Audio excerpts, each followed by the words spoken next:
Back to Ring of Fire, I'm Mike Papantonio. Congress currently has approval rating lower than Dick Cheney, a man who once shot his friend in the face. But because of the influence of corporate money and Tea Party crazies, our Congress is quickly going down as the worst in history. I have Howard Nations with me now to talk about that. Howard, it would seem like you'd really have to work to have worse approval ratings than the Bush Congress, but I think they've accomplished it here with this Obama Congress. It is the worst, maybe in certainly in 7 decades. Approval rating is just dismal. What do you make of it? Well, what I make of it is that the people who are answering the polls are very perceptive.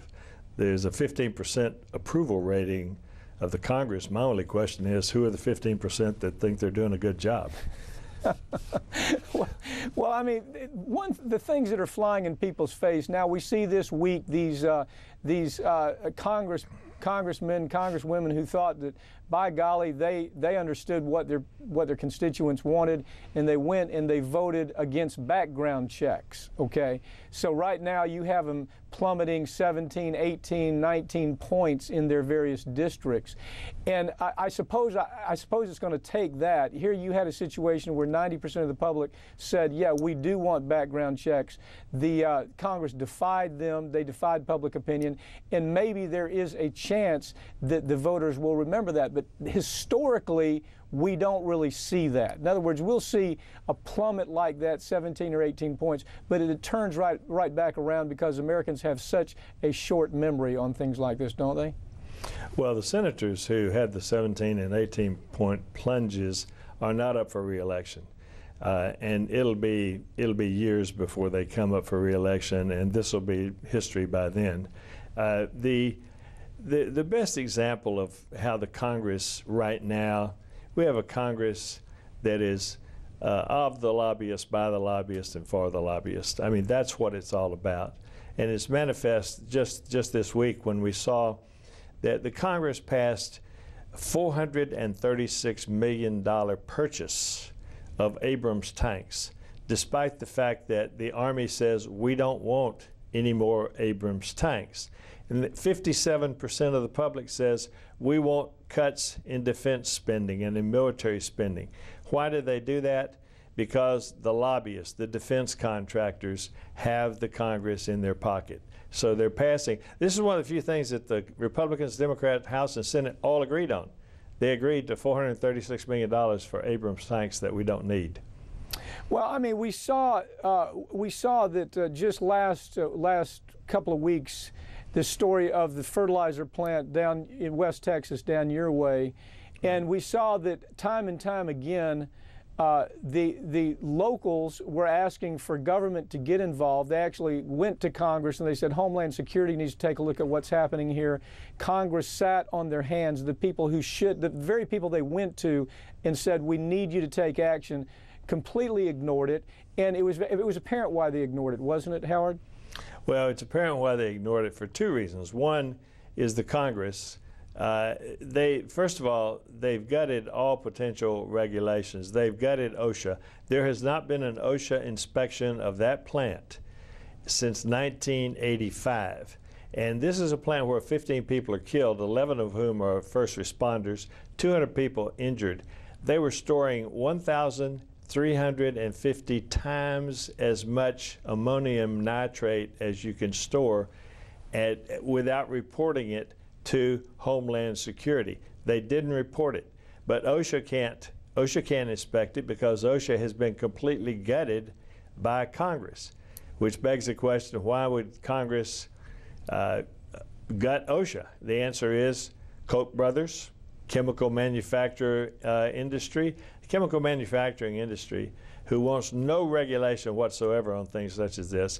The Koch brothers, who are the 5th largest polluters in America, they spend big millions and millions and millions of dollars for Congress, just so they get things like the gutting of OSHA. And well, this is a great example. Here on this case, Howard, you actually had some OSHA workers saying there's something wrong here. They needed help from not only the state government, they needed help from the federal government.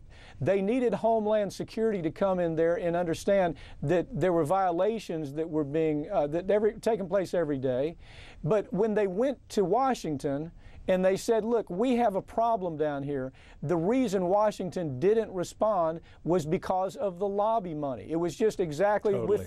with the same thing with the gun industry. It was the gun industry comes up with 800, just a staggering, what was it, $800,000 in a period of about 3 days that they just spread out among Congress people, and then all of a sudden the background checks go away. This was the same thing right there in that fertilizer plant in West Texas. My point being is it has as much local impact as it does national impact. You talked about OSHA.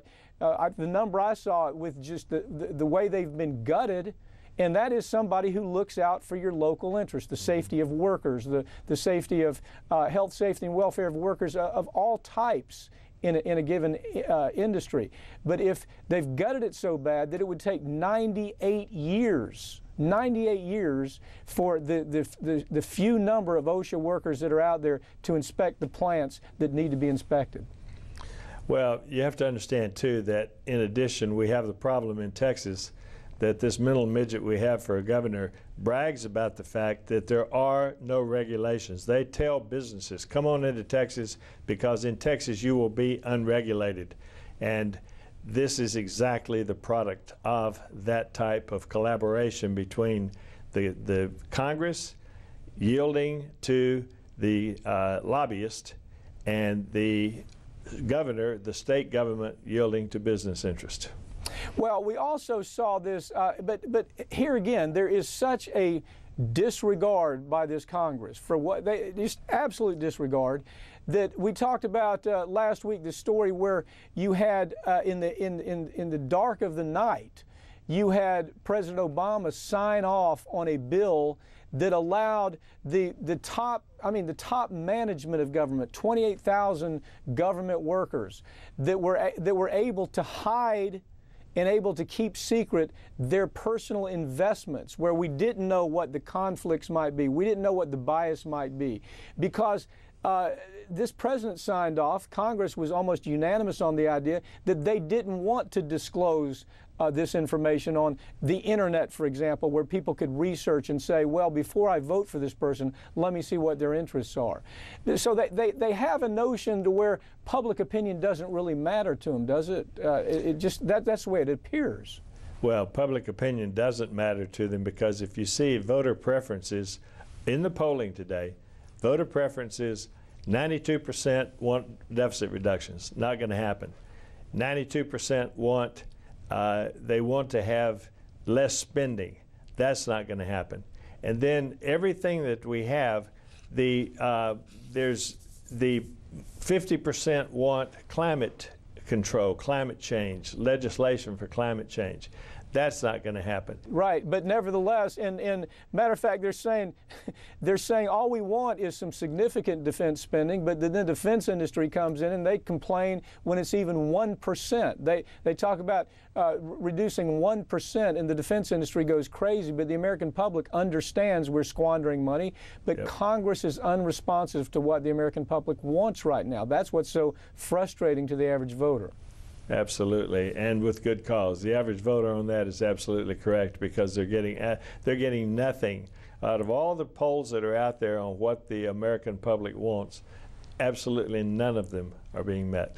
In other words, if you take the top 10 most important issues, the last numbers I saw, almost the top 10 most important issues, things like health care, climate, defense spending, the very important that are important to the American public, Congress has taken little or no action, has ignored the will of public opinion, has ignored the desire of public opinion, and doesn't seem to be concerned at all. Now, you mentioned one other thing earlier in this interview, and that is that the real goal here has been to dominate Congress so completely with money to where you can bring about things like deregulations. For example, right now, most people care about whether or not their food is going to have the ability to kill them or cripple them if they eat their food. But right now you've had the food safety industry has been just completely gutted. You've got, and that's just another example. How did that happen? It happened from lobbyists, didn't it? Absolutely happened. It happened from very effective lobbying. And a lot of what we see is the lobbyists are former congressmen. The lobbyists are former staff members for current congressmen. For example, if you want to see how Congress works, let's look at the Senate Finance Committee with Senator Max Baucus. The New York Times reported that 28 ex-staffers have lobbied on tax issues before the Congress, before their former boss. And the Times has said that many of the lobbyists have already saved their clients millions, in some cases billions of dollars, after they go back to their former boss, Senator Baucus, and get him to back their request to extend certain corporate tax perks. And so Senator Baucus is now coming up for retirement. He's already announced he's not going to run for re-election. It'll be very interesting to see if he goes to work as a lobbyist, which he very probably will. Howard, explain how it's become a big business for senators and congressmen to leave Congress and make $1 gazillion after they serve. Well, the poster boy for this was Representative Billy Tauzin, a Republican from Louisiana, who was the floor manager. He was a committee chair in the House, and he's the floor manager for President Bush's prescription drug bill in 2005. This is the drug bill where they said that the federal government, the largest purchaser of drugs in the world, shall not negotiate with the drug industry on the price of drugs. Tauzin nurtures that through, and then he retires immediately. Since he retired, in the 5 years after his retirement, listen to this, Tauzin was paid $19,359,000 as a lobbyist for pharma. That's a 110% increase in salary. This raises two issues on how lobbyists work. One is they're paid for what they're doing while they're in Congress. Tauzin was clearly paid for what he did for them, the billions and billions of dollars that he strapped on the backs of taxpayers to pay full price for prescription drugs. That's what he did while he was chairman of the committee. And then they get paid for what they do after, when they go back in and they lobby their former friends and their former co-workers in Congress. Howard Nations, thank you for joining me.